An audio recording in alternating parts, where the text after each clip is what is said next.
Hey, yeah, dude, not for nothing. I know. Well, you said something to me. You forgot about it the second the words were out of your mouth, and it was on to the next subject. But um, you were worried that there was going to be a problem because I was rocking out and I was standing right next to somebody's girlfriend. Um, it's not even about that should not have been on the set. I would maybe want to take a time out to do some reflecting and reprioritizing. Cause what? What? What? How does that date a rock star? It don't. So I don't know what the hell is going on that he ain't calling me back. Does he still need mommy and daddy's permission? Well, okay.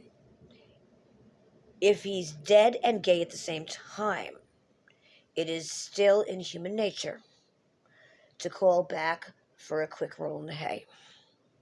If he's human, unless there's something weird going on,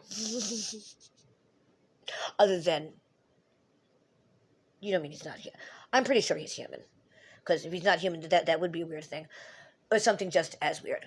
I'm guessing it's something just as weird, because I'm pretty sure he's human, and you are too. I hope. Uh, you. Anywho, um, I mean, think about that.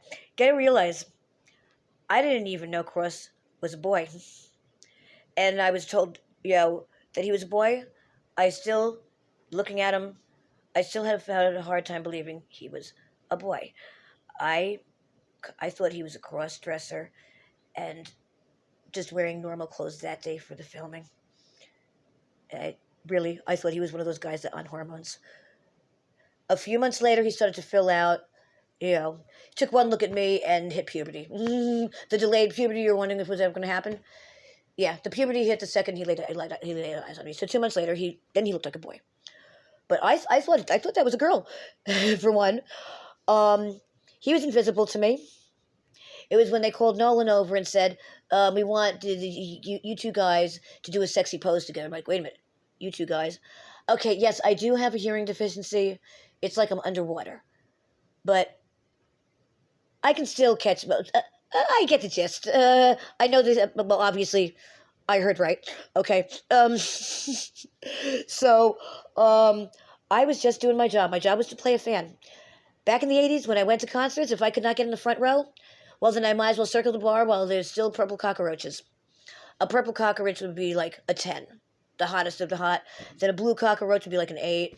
And then you got the turquoise, and then the green, and then the brown, and the stepped on brown. But anyhow, and once you're in the front row, you mosh. You thrash your head, you fist bang. Um, of course, now I know how to dance. I didn't at the time. Oh, once I started dancing, so when I was 19, it was early 90s. That's when I started to rock out just like I did during the show. And it doesn't matter what band it is, as long as it's a heavy metal band, that's how I roll. It had nothing to do with anybody there whatsoever. But if she took it that way, that should be dating a real estate broker. So, um, now that you guys are on a sabbatical, now it's time to think, should Cross get a haircut and start selling real estate? Or pick up the phone when Rick Rispoli calls? Because the connections are in New York, granted. You would have to fly there to meet the people you need to know here. Because the people that are going to be at these concert venues is people who live in California. These are the big national acts, big bucks. But unless you can meet them here at the Whiskey A Go Go, you may have to fly to New York just to meet the owner of Atlantic Records who lives here. It's like that. So, unless you want to go back to doing construction. Now that you're on a hiatus, think about it. It's all about what you really want to do. If you want to go further into the music business, then this hiatus is an opportunity to do just that. And I hope you do, because I need friends.